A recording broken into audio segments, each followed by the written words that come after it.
¿Qué tal? Buenas tardes.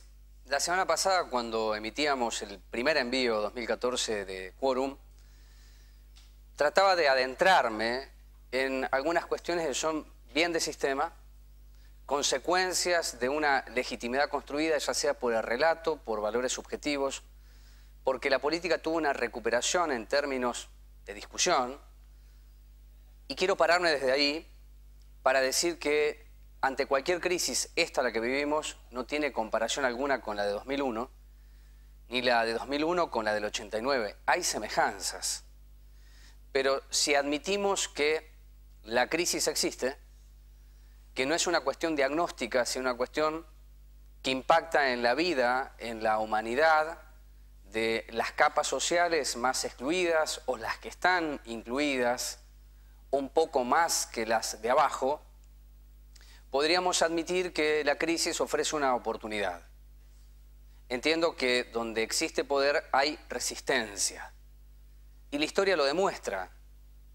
Eran pequeñas luces que después fueron teniendo mayor luminosidad, mayor prestación, e hicieron que al día de hoy podamos tener relatos fantásticos e increíbles de situaciones que parecían improbables. Ahora bien, el tiempo actual es un tiempo de comunicación, de fortaleza de la tecnología, que no necesariamente es fortaleza del conocimiento. Y en esto hay que ser muy rigurosos y emprender con enjundia una defensa de la educación pública. Desde este programa lo hicimos siempre, con valores críticos, desde ya. Pero lo que está sucediendo hoy hacia la educación pública es mucho más que lamentable. Es una propuesta de sometimiento y diría yo de sumisión. Y no hago foco exclusivamente en lo que siempre aparece como el eje utópico central, lo salarial. Pero si fuera este, que no lo es, no es el único, ni se resuelve la educación pública con una recomposición salarial, magra recomposición salarial, hacer defensa de lo que ha sido históricamente uno de los aspectos más reconocidos en cuanto a evolución de un país comparativamente con otros, lo que está sucediendo hoy es un escarnio público hacia los laburantes y fundamentalmente hacia las mujeres. Y esto tiene que ver con algo que les planteaba a ustedes a modo de reflexión analítico la semana pasada, que la legitimidad construida a partir de una desmovilización notable, le ha permitido a la clase política acceder a posiciones de poder que no tenían varios dirigentes hace 10 años atrás. Y hay una reproducción y repetición de comunicadores sociales, algunos, mercenarios de la comunicación, otros, que con mucha rapidez y una liviandad le pueden decir a una compañera trabajadora: tenga 3 cargos y gane más. Como si esto fuera la solución para que esa trabajadora esté bien en términos económicos y que redunde en una mejor prestación educativa. Lo que está ocurriendo en la Argentina es un ajuste.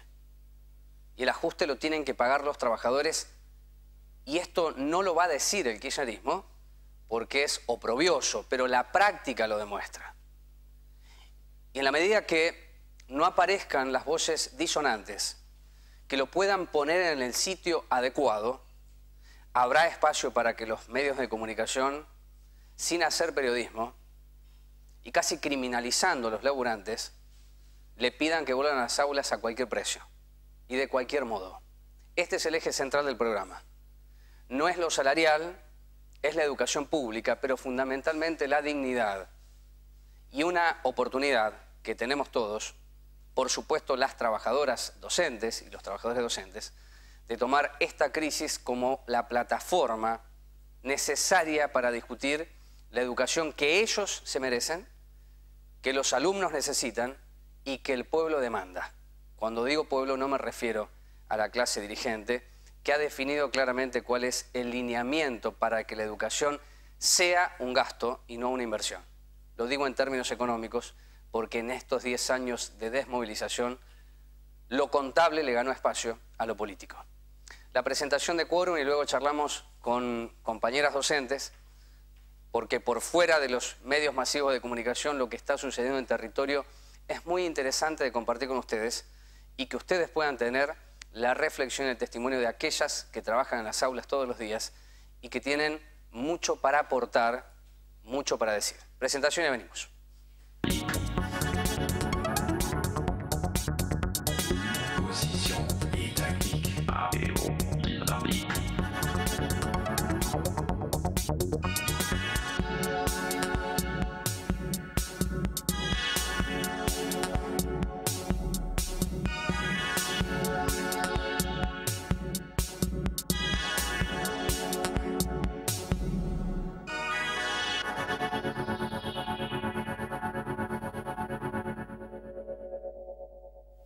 Bueno, ayer pudimos estar en la legislatura provincial. Fue la primera sesión del año luego de la apertura que hizo Scioli.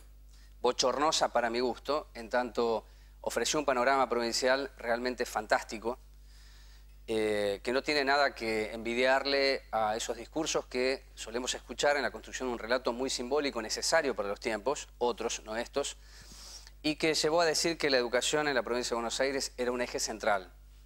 Lo mismo que la salud, lo mismo que la seguridad, y todo se hizo bajo el encomiable aplauso de quienes son representantes del pueblo elegidos por el sufragio popular. Sitúo esto porque en la primera sesión no hubo un tratamiento respecto a algo que es elemental hoy, y es admitir que el presupuesto votado hacia finales del año pasado, que es un dibujo, está absolutamente desactualizado, por lo tanto los recursos que antes se utilizaban para cubrir un gasto público por devaluación e inflación es insuficiente, claramente insuficiente. Pero no hay ninguna estrategia que se avisore en el corto plazo de que esto se pueda dar. Si bien la propuesta fue presentada por el Frente Renovador, debe leerse desde el Frente para la Victoria que esta es un aprovechamiento del masismo. En cualquier caso, el juego político hace que no se discuta siquiera lo contable, porque la cuestión de fondo no está en la verborragia del jefe de gabinete de ministros de la provincia de Buenos Aires, ni en Cuartango ni en nadie, ¿no? Diría más que hay una vocación irrefrenable de las autoridades provinciales y también nacionales para enjuiciar a los docentes porque son incapaces de volver a las aulas. Esto es correr el eje y poner la responsabilidad en lugar inadecuado e indebido. Por último, antes de charlar con las compañeras que están aquí, quiero decir que los docentes, a través de las representaciones gremiales, que hoy están recibiendo serias críticas, buscaron el ámbito paritario desde el año pasado. Pero esto para los medios masivos de comunicación que trabajan en el sentido común no es relevante. Lo relevante es que los chicos vuelvan a aulas, muchas de ellas en Moreno. Esta es una información entregada por SUTEBA oficial. El 60% de las escuelas primarias tiene problemas de mobiliario. Lo decía en la radio, ya no estamos discutiendo si el techo tiene filtraciones. Hemos avanzado en el retroceso y hoy estamos pidiendo mesas y sillas.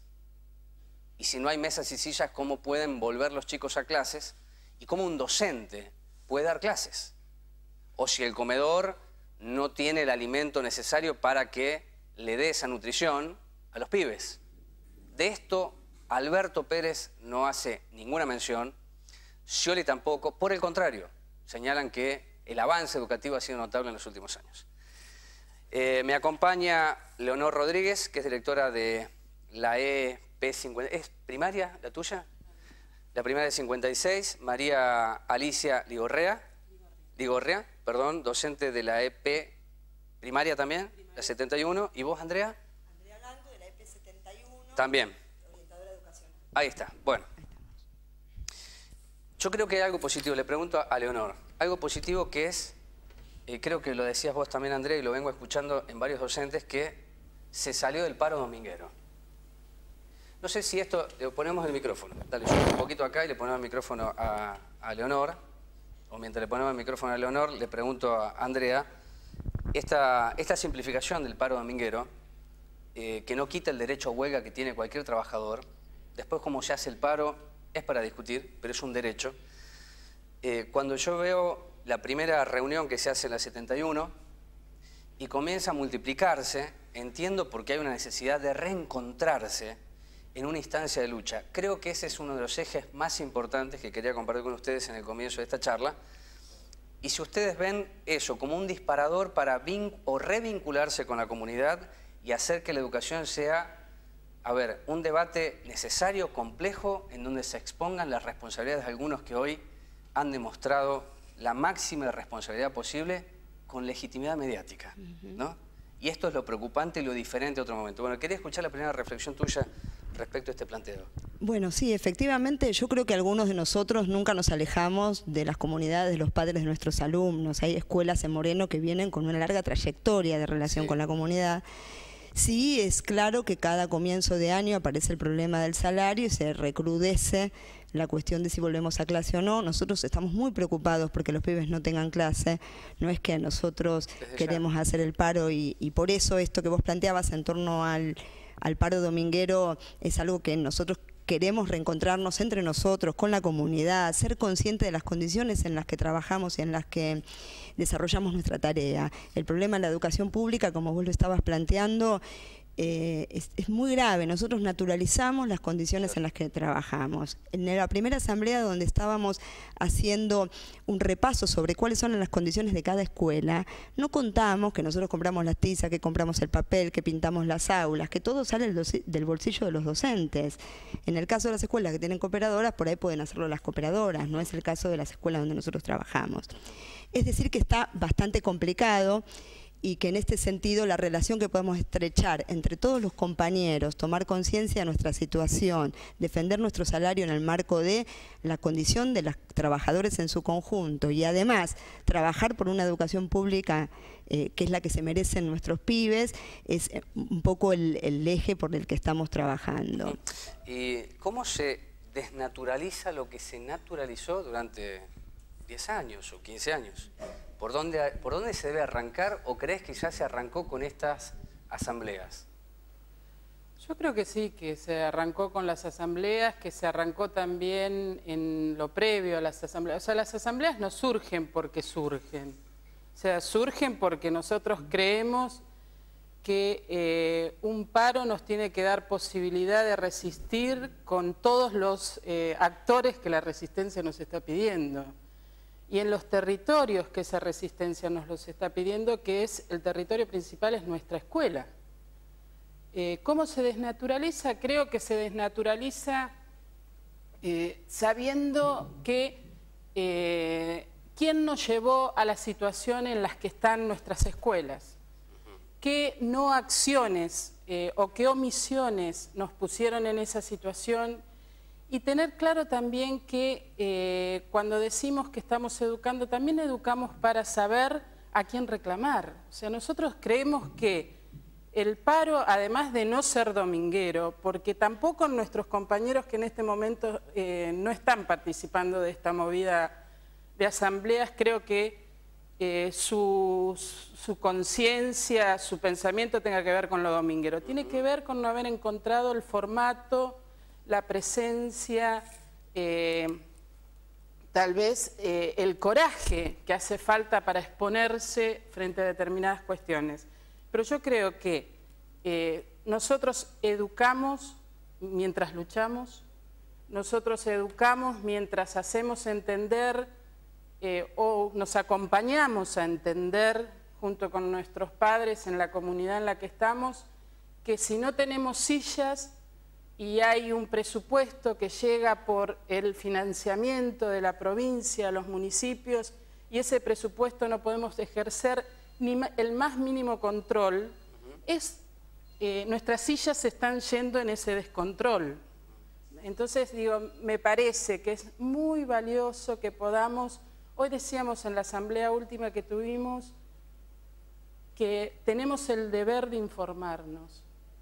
Entonces me parece que así se desnaturaliza, informándonos y logrando que los otros podemos decir que son alumnos, que podemos decir que son padres, que podemos decir nuestros compañeros que aún están indecisos, tengan esa información como la vamos teniendo nosotros. Entonces así se desnaturaliza y que cuando tengamos la información podamos ir a reclamar aquellos espacios concretos que tienen la obligación de que no estemos en las condiciones en las que estamos.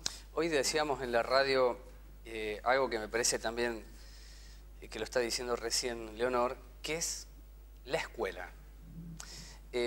Porque creo que nos acostumbraron a esto de la naturalización, que la vida es un número. Entonces puede decir el gobierno, gastamos 50.000 millones de pesos en sueldos. Esa es mucha plata. Después cuando uno sale de la masa salarial, como suele decirse, se encuentra con esto que contaba Leonor, con lo que decías vos, Andrea, y me parece que el valor está en poner a la escuela en el lugar que antes sí tenía la escuela. Es decir, ¿qué era la escuela? La escuela, además del ejercicio docente y la enseñanza, era un espacio en donde se comulgaba una idea, cuando aparecía un conflicto, cuando intentaba resolver ese conflicto. Y me parece que es una buena oportunidad. Esta crisis es diferente, lo decía en la editorial, es diferente a otras que hemos vivido. Y debemos aprender, todos, de qué manera, porque Andrea decía, no perdimos el vínculo con la comunidad. Cómo los padres se acercan. Si vos estás viendo que los padres tienen necesidad de participación, y si tienen esa necesidad de participación, ¿cómo se hacen protagonistas del momento? Bueno, en realidad, es eso justamente lo que nosotros nos estamos proponiendo en estos días de paro, en estos días de huelga, de que no empezamos las clases. Estamos yendo a las escuelas, estamos nosotros yendo cada uno a nuestra escuela en el horario que corresponde, a las 8. Tratamos de invitar a los papás, los atendemos, les explicamos esta situación y la idea es mostrarles esta realidad, que si bien ellos también la conocen y nos dicen que sí, que es así, y ellos van a colaborar y bueno, empezar a hacer talleres, a organizarnos, a contar con ellos, ¿no? Porque esta es la manera, como dice Leonor, nuestro espacio de lucha, nuestro lugar es la escuela y la comunidad en la cual tenemos que trabajar con los alumnos y con los padres. Por eso nosotros, en la 71 surgió esto de la asamblea en defensa de la educación pública, en la cual el primer día de clases, que supuestamente iban a comenzar, que no comenzaron, estuvimos en la escuela, éramos 21 personas. Al otro día, en la próxima asamblea que convocamos, fuimos 45, después fuimos 86 en otra escuela, que también fuimos yendo a otra escuela, como la escuela 56, en la Plaza San Martín, que estuvimos los otros días también convocados, ya fuimos 250 personas. Entonces creo que esto va creciendo y esto estamos tratando de concientizar, no tan solo también a la comunidad, sino también a nuestros compañeros, como dice Leonor, que por ahí les falta un poco de información o que por ahí no se animan. Y bueno, es esto, es crecer, es contar con todos, nosotros, la comunidad, los alumnos y todos los que se sumen, este medio, por ejemplo. Lo que queremos es eso, hacerles llegar que nosotros no estamos a favor de un paro dominguero o de un paro turístico, como le quieran decir, que no estamos a favor de una de esta afiliación, decían, masiva. Una desafiliación, sí. Claro, tampoco estamos a favor de eso. La asamblea, nosotros que proponemos estas asambleas son totalmente democráticas, somos autónomos, no dependemos de ningún gremio, no somos ni de SUTEBA ni de ningún gremio. Sí somos todos docentes, como en mi caso, que no estoy afiliada a ningún gremio, somos docentes preocupados por este tema, que queremos estar trabajando, que queremos estar en nuestra aula, pero bueno, que creemos también necesario que tenemos que luchar por estas condiciones. No tan solo salarial, porque no es solamente lo salarial, es lo edilicio, que hoy en las escuelas hay escuelas muy destruidas, es las sillas, las mesas, el comedor. El comedor, últimamente hay escuelas en las cuales no se está recibiendo, los proveedores no están cobrando, entonces también la merienda reforzada, el almuerzo de nuestros chicos también está en peligro. Entonces estamos por todo eso, no tan solo el salario. No, está claro. Cuando yo decía en la presentación del programa que vivimos tiempos de comunicación y eso no es necesariamente conocimiento, sino proliferación de algo que puede ser extremadamente dañino, en la necesidad de que se haga público, y usted me va a saber comprender que se haga mediático, lo que vende es el salario. Se están peleando por el salario. Y está claro que inclusive las dirigencias que pueden recibir cuestionamientos en este momento, intentan explicar que no es lo salarial, pero lo que domina la escena es lo salarial. Pero aún siendo lo salarial, alguien tiene que preguntarse cómo un docente puede tener un básico de 1.600 mangos o 1.800 mangos. Es decir, cuando se accede a ese nivel de debate, se corre para otro lado y vuelve. Lo que yo les quiero preguntar a las tres, como una reflexión que pueden entregar, si ustedes sienten que los trabajadores tienen que pagar este ajuste. Los trabajadores de educación, los auxiliares, los de salud. Si ustedes entienden que es una medida que se tomó claramente de ajuste, que no se dice no sé por qué, será porque este es el tiempo de no hablar con un vocabulario propio de los 90, pero es un ajuste. Si ustedes no creen que es efectivamente esto lo que está pasando. No, efectivamente no creo para nada que el ajuste tengan que pagarlo los trabajadores. Sin embargo, venimos de historias de muchos años donde siempre las crisis la terminamos pagando los trabajadores. Los pueblos se levantan a costa de la sangre de los trabajadores. Esto es históricamente así que de ninguna manera creo que esto tiene que ser así. Y cuando, insisto con esto, cuando decimos trabajadores, no estamos hablando solamente del problema salarial de los docentes, pues somos los docentes, los auxiliares, los padres de nuestros pibes, los trabajadores en su conjunto. Sí, claro que como trabajador nosotros necesitamos un salario, y un salario que nos permita vivir. Nosotros hemos naturalizado en el sector docente que... Es más, uno escucha en los medios esto, se casaron entre dos docentes, entonces suman un cargo, dos cargos, tres cargos. Eso es una locura. El docente tiene que tener un cargo y trabajar con 2 horas de trabajo en la institución, pero no frente al grupo, digamos, una serie de condiciones que uno ha echado por tierra. Así que no, de ninguna manera creo que el ajuste tendríamos que pagarlo nosotros. Leonor, ¿se habla de que esto es un ajuste, es decir, que esta es una política ortodoxa y la pregunta tiene que ver con las caracterizaciones que se hicieron en los últimos años? Es decir, cualquier medida que tome el gobierno nacional, que de hecho es el gobierno nacional el primero que dice, es esto, parece que nos olvidamos, el primero que fue Cristina haciendo un discurso realmente superador de lo que expresó en otro momento respecto a los docentes. Esto fue el 1 de marzo. Parece que no se puede hablar de eso. Sí se puede hablar de lo que dice Alberto Pérez. Pero Cristina fue muy clara ese día. Fue categórica, fue vergonzoso lo que dijo respecto al trabajo docente. Sin embargo, parece que hay cuestiones que no se pueden hablar. Yo creo que cuando el gobierno que tenemos tiene una plataforma política donde la base de esa plataforma son los trabajadores, le cuesta un montón reconocer que el ajuste está pisando y de alguna manera matando el crecimiento de esos mismos que son base en su plataforma. Entonces, lo disfrazan, lo metaforizan.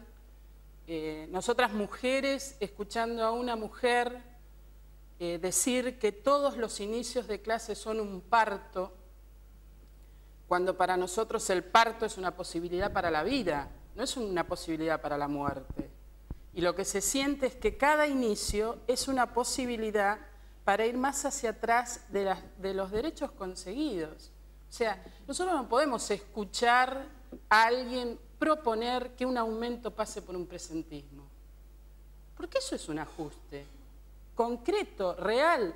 ¿Por qué por un presentismo? Tiene que ser parte de nuestro sueldo en blanco que indique que todos aquellos beneficios y derechos adquiridos con luchas, enormes luchas, sean después multiplicadas por ellas mismas. Digo, si uno tiene una antigüedad, si uno cobra una ruralidad, si uno es un docente que se inicia y va a estar supeditado a su aumento a si estás o no estás, y tenemos un régimen de licencia ganado por estatuto. Por estatuto, es como ir desconociendo lo legitimado, lo legal, para decir, bueno, ahora vamos a ponerle otra vuelta. Entonces, primera cosa, yo creo que sí es un ajuste lo que se está viviendo, que viene siendo un ajuste con todos los formatos que se nos puedan ocurrir, que puede tener un ajuste, que no está reconocido, porque reconocido sería cambiar la frase de década ganada por década perdida,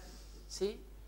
Pero me parece claro que los que lo estamos pagando somos los trabajadores. Pretenden en muchas situaciones enfrentarnos trabajadores con trabajadores. Nosotros tuvimos una asamblea de padres en la 56, el día lunes eran casi 100 padres y de todos los padres que había, padres trabajando en blanco había 7. La UOCRA, camioneros, pasteleros, nosotros, ¿no es cierto? Y seguridad. Empezaron muchos a repetir el discurso de los medios diciendo, pero ¿cómo los camioneros ganan? Mirá lo que ganan los camioneros. A ver, nosotros creemos que la lucha es al revés. Bienvenido sea que los camioneros tengan el sueldo que tienen por las luchas que han tenido. Después ellos me dirán si son democráticas, no son... Pero digo, nosotros no nos queremos enfrentar con los trabajadores. Nosotros queremos ir juntos con los trabajadores. Por eso también la decisión ayer de acompañar la marcha de la CTA y la marcha de ATE. Porque queremos, y es algo que a los docentes nos cuesta mucho. Nos cuesta mucho sentirnos trabajadores, en primera instancia. Y después nos cuesta mucho sumar nuestras luchas, que a veces en el contexto de grandes luchas parecen luchas pequeñas, a las luchas que van llevando otros trabajadores. Entonces, digo, el Estado ajusta sobre los trabajadores. Los trabajadores, ¿qué estamos intentando encontrar como respuesta o como camino? Nos tenemos que juntar. Y nos tenemos que juntar para defender lo ya conseguido, para ir después por lo que queremos conseguir. Clarísimo. María Alicia, esto de les cuesta a los docentes verse como trabajadores, ¿es así? ¿Es como plantea Leonor? Sí, desde el lugar de participación, ¿sí?, para defender lo que hemos obtenido a lo largo de estas luchas, sí, creo que le cuesta mucho. A los que no, digamos, a los que no están afiliados, a los que no se quieren involucrar, o sea, es como que hay una cuestión de a veces de miedo, pero no es que no quieran, sino que es una cuestión que es como de miedo o de no sé, pero yo creo que nosotros lo que queremos es unirnos, como dice Leonor, saber que juntos podemos seguir en estas asambleas en defensa de la educación pública, y creo que hay que seguir convocando, que hay que seguir concientizando, y eso es lo que buscamos todos los días cuando nos proponemos reunirnos nuevamente. Mañana, por ejemplo, ya tenemos propuesto reunirnos de nuevo, ir a la escuela como siempre, nosotros, en mi caso, a las 8 de la mañana en mi escuela, convocar a padres, y después a las 4 de la tarde, otra vez en la Plaza San Martín, con una radio abierta. O sea, esa es la manera de empezar a sumar compañeros y a concientizarnos. Bien, última pregunta para Andrés, le agradezco mucho la presencia a las 3. Bueno, yo fui testigo, no sé si fue en el año 2002, pero fui testigo de una marcha de docentes, de padres. Me subí al edificio más alto que tiene Moreno, allí sobre la calle Piovano, y era conmovedor. Y además se nos ponía la piel de gallina con el camarógrafo a decir, toda esta fuerza en la calle. La Plaza Mariano Moreno, que es una plaza grande, no estaba como la que está hoy, no estaba reformada, estaba repleta, ¿no? Y Argentino Valenzuela era el secretario general. Lo recuerdo bien porque no eran docentes, eran trabajadores. Es decir, una vez se pudo hacer. Después, creo que en estos 10 años el conflicto se absorbió, ¿sí? Hubo movilizaciones, no hay que equivocarse, en Argentina hubo muchas movilizaciones en estos 10 años, pero no para avanzar sobre lo conquistado. Hubo movilizaciones a 125, por la ley de medios, hubo movilizaciones.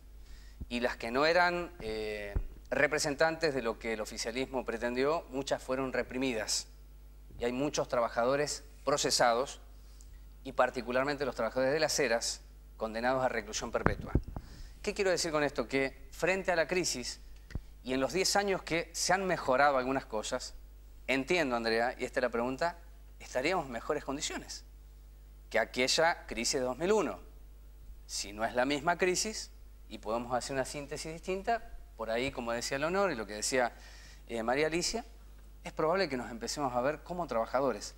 Vos, en estas asambleas que se están dando, estas convocatorias, ¿observás que hay levadura en esto? Yo pensaba y compartía con algunos compañeros que muchas veces la realidad, en el 2001 me ha pasado, la realidad me superó, uno no podía creer cómo funcionaba esta movilización, de golpe, pero bueno, se fue gestando algo muy interesante, que después sí me parece que después de semejante ebullición hay como un repliegue y hubo algunas políticas que respondieron a eso, lo cual ha hecho que nos guardáramos un poco y que después también se va como construyendo esa levadura, no sé si sería eso, pero que efectivamente hay un clima que está siendo distinto ahora en relación a esta década ganada, entre comillas lo digo, ¿no? Y lo que nosotros vemos es que en todos los distritos hay movilización del estilo de lo que pasa acá, en relación al sector docente, ¿no? Y que en contraposición de lo que los medios dicen o enfrentan a los padres con los docentes, cada vez que uno puede hablar con un padre nos encontramos con que nos dicen que nos apoyan, que sigamos la lucha, que nos acompañan en esto. En la memoria colectiva de todos nosotros, los docentes, está aquella marcha que vos decís, y yo la recuerdo y también se me pone la piel de gallina, y en estas asambleas intentamos reeditar aquello también, de ver, y estamos tratando de construir algo semejante. Creo que los procesos históricos tienen sus vaivenes, que las construcciones y la memoria colectiva construye, que los sujetos se constituyen como sujetos históricos distintos, y aunque en apariencia parezca que la cosa está replegada en un momento de crisis más manifiesta, donde la cosa irrumpe, también vuelve a aparecer la solidaridad de clase como ha aparecido históricamente. Bueno, muchas gracias por estar aquí. Leonor, mañana a las 16 horas es la convocatoria, esta es la sexta asamblea, sexta.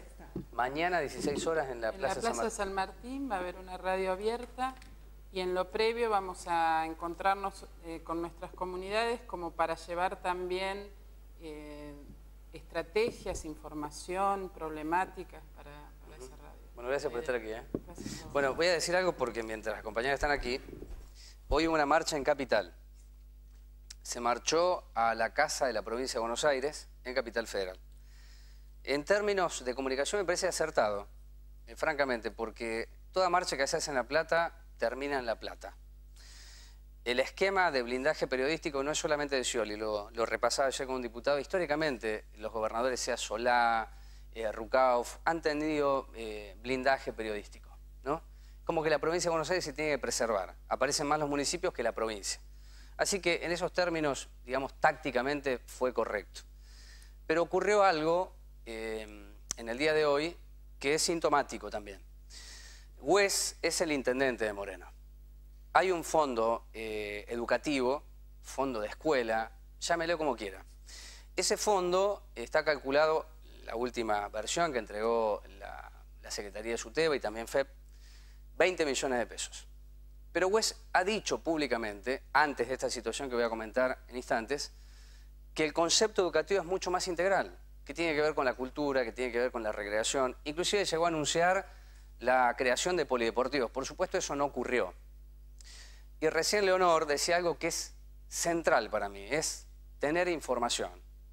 En el presupuesto aprobado para la municipalidad se le otorgaron facultades al intendente como supo tener a Rey en su momento. Entonces, el intendente puede disponer de las partidas e incluso puede tomar fondos afectados. Con esto quiero decir que si tiene que cubrir al trébol o si tiene que cubrir a un proveedor, puede tomar de ese fondo y utilizarlo. Si los vecinos de la Madrid reclaman y no hay plata, ahora se está haciendo Watt, pero si no hay plata para reparar con fondos provinciales, tal como se prometió desde la gobernación Scioli, puede tomar esa plata del fondo educativo y en algún momento reponerla. Lo que habría que discutir seriamente en el Consejo Deliberante es si ese fondo tiene que ser afectado exclusivamente a la educación. ¿Sí? ¿Otros municipios lo hacen? Sí. Tendrán margen para hacerlo, pero la declaración de Mariano Wes en el servicio informativo de Telered fue tan irresponsable que generó un movimiento de Capital, que venían los compañeros docentes y compañeras docentes, que tomaron el patio de la municipalidad hace instantes. Y lo tomaron porque escucharon en este canal que Wes dijo, no hay problemas de infraestructura en las escuelas. No hay tantos inconvenientes. Es decir, que si se arregla el tema salarial, mañana pueden volver todos a clases porque las escuelas están en condiciones. Y esto no es una falta de respeto, para mí es un desafío, es un mensaje político de Wes que le está diciendo a los docentes, déjense de joder. Con el fondo educativo, la competencia es de Scioli, reclámenle a Scioli. Por eso digo que los síntomas son evidentes y son interesantes. Puede que converjan todos, porque si se observa quiénes son los adversarios, no habría dudas que la dirección es la correcta. Bueno, gracias por estar aquí. Pausa y luego charlamos con el diputado Juárez de la provincia y el relato de Daniel Scioli.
Bueno, es el tema central y como está el diputado Juárez, les informo a ustedes, diputado Juárez, que es del GEN, del FAP, Frente Amplio Progresista, en la última elección, Frente Progresista Cívico y Social. A ver, hoy hubo una conferencia de prensa de Alberto Pérez, creo que estuvo Cuartango también, y el ministro Colia, anunciando el acuerdo alcanzado, entiendo yo, por UPCN, entiendo porque salía rápido de casa, no pude ver, pero en el videograph de los medios televisivos, de los canales de cable, decía acuerdo con los estatales de la provincia. Bueno, esto ya se hizo el año pasado. El año pasado UPCN acordó mientras los docentes mantuvieron las medidas de fuerza y luego por decreto Scioli lo cerró. Es un mensaje más, como para aislar a los docentes, pero la pregunta para el diputado Juárez es la misma que le hice a otros legisladores ayer. ¿Esto era previsible o no era previsible? Gracias por estar aquí. No, ¿qué tal? Buenas tardes. Basta con ver los antecedentes de declaraciones que he realizado durante el mes de enero, a principio de enero, donde señalé claramente la necesidad de comenzar a debatir las paritarias en la provincia de Buenos Aires, fundamentalmente porque íbamos a llegar al inicio de clases sin resolver la situación salarial de los docentes de la provincia de Buenos Aires y que se iba a complejizar, digamos, el inicio de clase. Lamentablemente estaba en lo cierto y esto se demuestra con estos días de paro que se va enrareciendo el clima de alguna manera, porque parecería ser que el gobierno de la provincia de Buenos Aires, lejos de tener la pericia suficiente para resolver este problema, que es un problema acumulativo porque se ha venido dando desde que Scioli llegó al gobierno de la provincia de Buenos Aires, que agravó la situación no solo en términos salariales de los trabajadores, sino en cuanto a las condiciones de trabajo y en la necesaria, digamos, comodidad que deben tener cada uno de los chicos que van a las escuelas en la provincia de Buenos Aires. Diputado, ¿usted recuerda, sí, fue el año pasado? Lo digo porque además integro sí. la Comisión de Presupuesto y además soy miembro de la Comisión de Educación. Por lo tanto, son temas que habitualmente estoy en contacto con esta realidad. Hoy el problema no es el paro, el problema ha sido la impericia del gobernador Scioli para resolver este tema. El problema no son los docentes, el problema es la Dirección General de Escuela, que no se percató de que este tema se iba a venir endureciendo, además con el fuerte ajuste económico que llevó adelante el gobierno nacional desde el mes de noviembre hasta el día de la fecha, y que solo ha sido una parte, que no ha permitido una recomposición salarial para los trabajadores. Estamos hablando de una proyección, si tomamos los números oficiales del primer mes de enero, una proyección inflacionaria superior al 40% para el año 2014, y donde el gobierno de la provincia de Buenos Aires ha ofrecido un 30,9% de aumento para un sector de los docentes. Porque para el otro sector de los docentes solo ha ofrecido una cifra que no supera el 22%, que además la paga en 2 cuotas, por lo tanto no es el 30,9, porque lo divide en dos partes, en una parte el primera el 15% y la segunda parte el 15.9%, pero el 15.9% es no sobre el aumento que tuvieron con el 15%, sino sobre la base inicial de la discusión salarial, por lo tanto es un 26%. Estos son datos que me parece que hay que señalarlos claramente para tener veracidad y tener una discusión sana y concreta. Y es mucho más grave aún la situación, las declaraciones del vicegobernador Mariotto hablando de reformar la Constitución de la provincia de Buenos Aires para declarar... Están avanzando con eso, quiero decir que hoy, con el tema de la discusión, el tema de la educación como un bien social, ¿no? Como un derecho... Como un bien público esencial. Bien público esencial, ¿no? A ver, son dos que cosas... está por encima del derecho a huelga, le están diciendo eso, Exactamente. Son dos cuestiones totalmente distintas. Hoy existen servicios públicos esenciales, como es el caso del transporte, y sin embargo los trabajadores del transporte hacen paro. El derecho a huelga, que es un derecho constitucional amparado en el artículo 14 bis de la Constitución Nacional, que fue hecho a posteriori... En este momento sabe dónde puede estar, ¿no? Crisólogo Larralde, que fue hecho a posteriori del infame golpe del 55. Es decir que hoy el gobernador Scioli pretende volver a lo que era el derecho de los trabajadores durante el golpe de 1955. Digo, es un dato que me parece que no hay que... Es Mariotto, fíjese, no, también pero Alberto Pérez dijo que era un proyecto, es un proyecto del gobernador Scioli. Pero fíjese qué combinación, ¿no? Porque está muy bien, hace poco se celebró la Semana Larraldiana, los radicales, y recordaban lo que fue el 14 bis y la figura de Crisólogo Larralde, que es uno de los cultores y gestores del artículo 14 bis. Exactamente. Yo le quería decir esto, ¿no? Quiero señalar algo. Sí. Que el derecho a huelga, digamos, tiene la reglamentación propia de cómo se debe implementar. Digo, tienen que cumplirse los extremos de los reclamos y de la no respuesta a la petición de los trabajadores.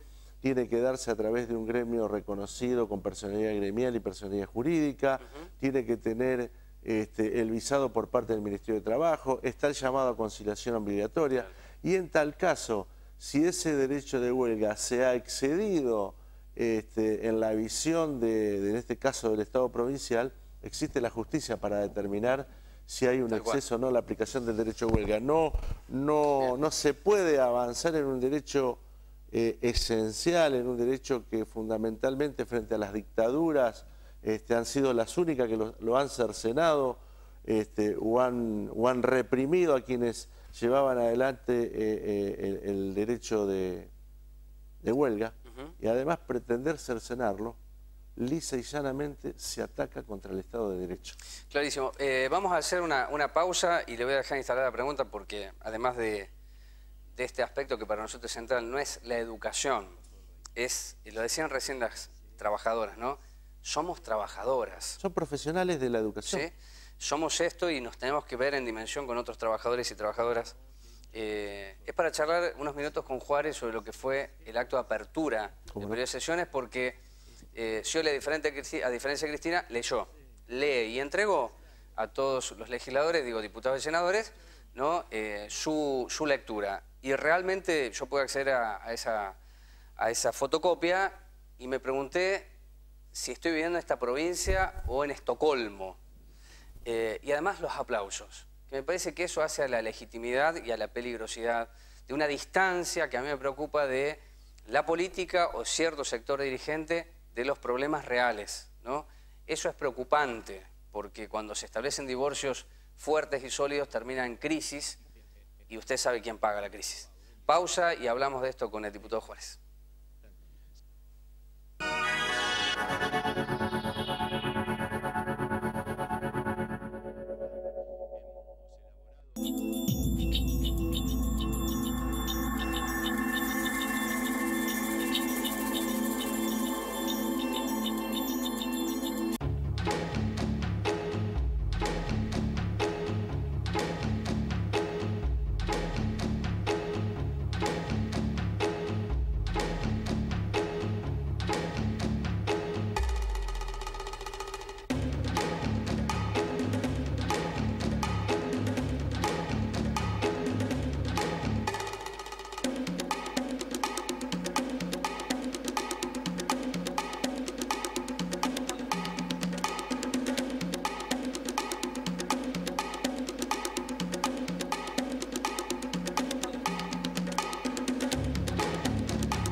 semana pasada que cuando leí el discurso de Scioli, elegí algunos ejes y dije, bueno, la provincia de Buenos Aires no está fuera de la sintonía del gobierno nacional. En la provincia de Buenos Aires se habla de fracking o shale gas. Sí.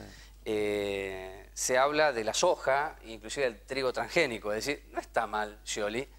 Las consecuencias le hemos charlado en este programa, pero en lo más mundano, si quiere usted, lo que puede impactar en las grandes urbes, bueno, ¿qué le pareció, diputado? ¿Que le estaba hablando a quién, Scioli?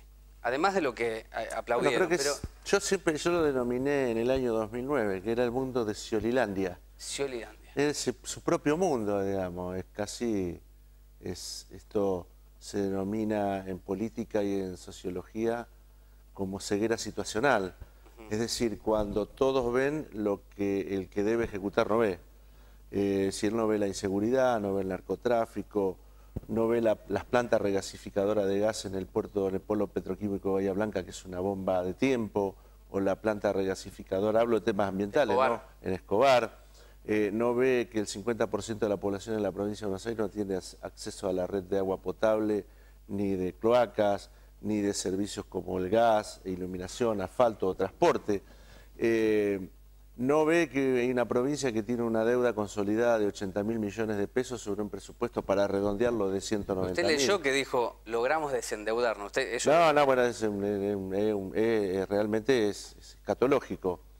¿Cuál es la deuda? Pero además hay cuestiones que tienen que ver con la territorialidad en tal caso. Cuando él habla de las obras que estamos haciendo en la cuenca del río Luján, si haber mandado a 2 cooperativas a desmalezar 400 metros, por ser generosos, de una de las márgenes del río Luján, en la zona de Luján, es estar haciendo una obra hidráulica, la verdad, es una tomada de pelo a los casi 2 millones de habitantes que forman parte de la cuenca del río Luján y a los 120.000 habitantes de Luján. La realidad es que esto y por ahí es eso, preocupante. Son 2 máquinas y esa es la obra. Bueno, nosotros él ha promulgado además una ley de la cual soy autor, declarando la emergencia hídrica de la cuenca del río Luján. Y ahí tiene todas las herramientas para resolver un problema tan difícil y tan duro como son las inundaciones. Los problemas que tenemos, bueno, yo he visto una gacetilla de prensa diciendo que estamos construyendo la tercera vía en la autopista Buenos Aires-La Plata. Y yo no la vi, mira, fui ayer y no la vi. Están digamos, arreglando los pozos que tiene la autopista. Creo que hay más conos que personal y que maquinarias trabajando. Entonces, la realidad es que es una provincia que no vivimos, no sentimos ni gozamos ninguno de los habitantes de la provincia de Buenos Aires. Es una provincia imaginaria. Sí, yo me quedé, porque lo leí 3 veces. A ver, ¿en dónde encontraba algún viso de realidad? No lo encontré ahí, sino que Scioli es uno de los hombres con mejor imagen positiva que tiene la Argentina. ¿Qué es lo que pasó, diputado? Usted es un hombre que hace política desde hace muchos años. ¿Qué cambios culturales se han provocado en la última década y media, para decirlo de alguna manera? Bueno, porque la dualidad social de los 90 se ha, lamentablemente, a pesar de la dualidad social, la brecha se ha engrandecido muchísimo más. La clase media ha sido muy castigada. Ya estamos con una tercera generación de bonaerenses y de argentinos que su única salida laboral ha sido un programa social. Vemos cómo se publicita, por ejemplo, un programa como es el Plan Progresar, por el cual se le otorgan 600 pesos a cada uno de los jóvenes menores de 18 años que no han culminado sus estudios, y estamos hablando de 20 pesos por día. Es decir, 20 pesos por día que no le alcanza ni para pagar el colectivo. Porque si tienen que pagar el colectivo y un sándwich y una gaseosa, no le alcanza. Fíjense a dónde hemos llegado. Estamos en una Argentina donde se invierten 4.000 millones de pesos para lo que es la asignación universal por hijo, y por el otro lado se malgastan 2.000 millones de pesos en fútbol para todos. Un país que está quebrado. Un país que ha tomado una empresa como Repsol YPF con la expropiación, de la cual vamos a pagar los argentinos 10.000 millones de pesos, que no lo vale la empresa. Que no lo vale. Entonces, Digo, el relato de Scioli es el mismo relato que utiliza el gobierno nacional. Lo que hay es hay una forma, digamos, de expresión y de talante muy distinto del que tiene la Presidenta de la Nación de la que tiene el gobernador Scioli. Porque el gobernador Scioli casi que habla en un tiempo nuevo verbal que es de víctima. Permanentemente en esto de con el coraje, con la fe. Es decir, creo que hay una realidad muy dolorosa en la provincia de Buenos Aires. Los índices de inseguridad son terribles. Pavorosos. Son terribles. Y el tema de la educación es un tema central para una sociedad que pretende vivir en libertad. Porque la educación libera a las personas. La educación nos hace ciudadanos. La educación nos hace seres pensantes. La educación nos hace seres con capacidad crítica de la visión de la realidad. La educación nos tiene que convertir en seres, en liderazgos positivos para la sociedad. Todo eso lo estamos perdiendo en la educación de la provincia de Buenos Aires. Y además con una paritaria nacional, con un patrón que no tiene empleados. Claro. Porque el gobierno nacional, el Estado nacional no administra ningún ámbito educativo. Las universidades. No, las universidades son autónomas. Autónomas. Son autónomas. Y los fondos tiene que conseguir la universidad. Dispone los fondos, pero las universidades son autónomas, digo, no sé si tenemos tiempo porque quería que escuchara el diputado Juárez una nota que hicimos el día de ayer en La Plata. Creo que sigo siendo el presidente de la Comisión de Presupuesto. Estoy hablando de Rubén Golía. Si lo tenemos, señor director, son pocos minutos, pero muy representativos de la situación y de cómo se está viviendo y qué lectura se hace. ¿Sí? ¿Lo tenemos? Adelante. Se resuelve con una mesa de diálogo, con las paritarias, con las negociaciones, siempre esto tiene que ver con eso. Para eso están las paritarias, para poder defender los derechos de una parte, para exponer la situación por parte de la otra y que siempre surja el mejor acuerdo de esa puja, por decirlo de esta manera, esa puja salarial.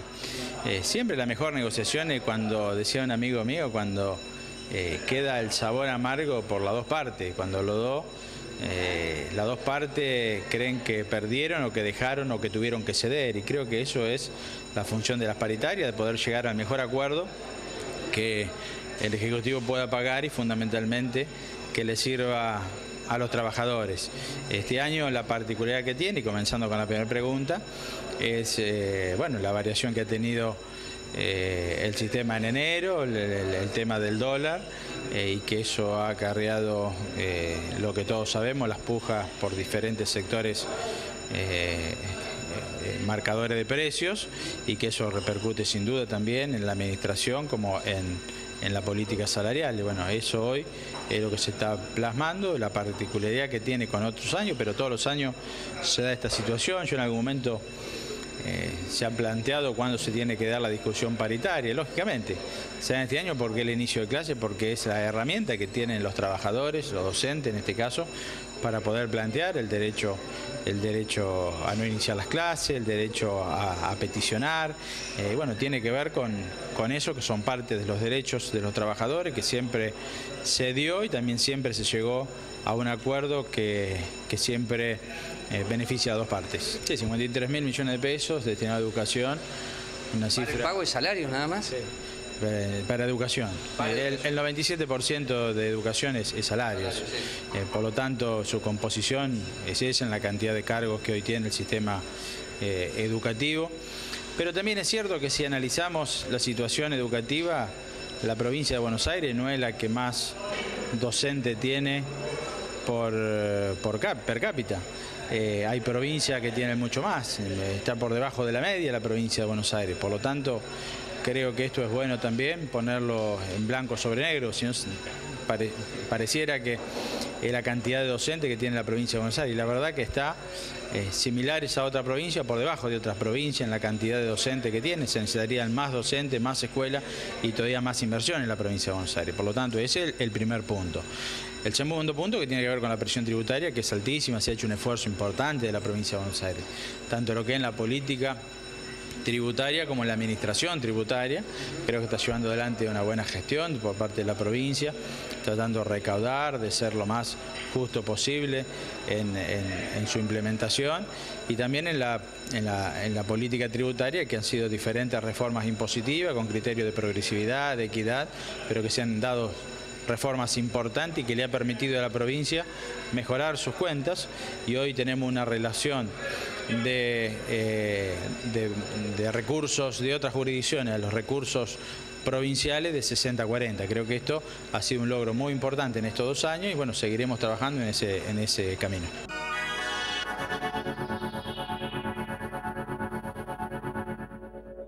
Claro, miraba esto y digo, diputado Juárez, hacen falta docentes. No lo está diciendo el oficialismo, es una persona coherente, ¿no? Bolívar, pero está además diciendo... un hombre que ha sido intendente de Chacabuco, con territorialidad, con cercanía con su comunidad y con su 4ª sección electoral. Bueno, Huelgan creo que ha sido muy claro, ¿no? El tema de que es necesario acordar que la discusión en paritaria precisamente es una lucha, la lucha histórica por la puja distributiva. Y los trabajadores merecen tener un sueldo digno, merecen tener un sueldo básico como lo tiene la provincia de Santa Fe, que está por arriba de los 5.000 pesos, o como está la Ciudad Autónoma de Buenos Aires, o Tenemos como está en Córdoba. Pocos segundos. Es también interesante cuando Bolívar dice, estamos al máximo de presión tributaria. Sí. ¿Sí? ¿Eso qué quiere decir? A ver si podemos hacer una traducción. Que no podemos presionar más tributariamente a los bonaerenses. Es la provincia que ejerce mayor presión en la República Argentina.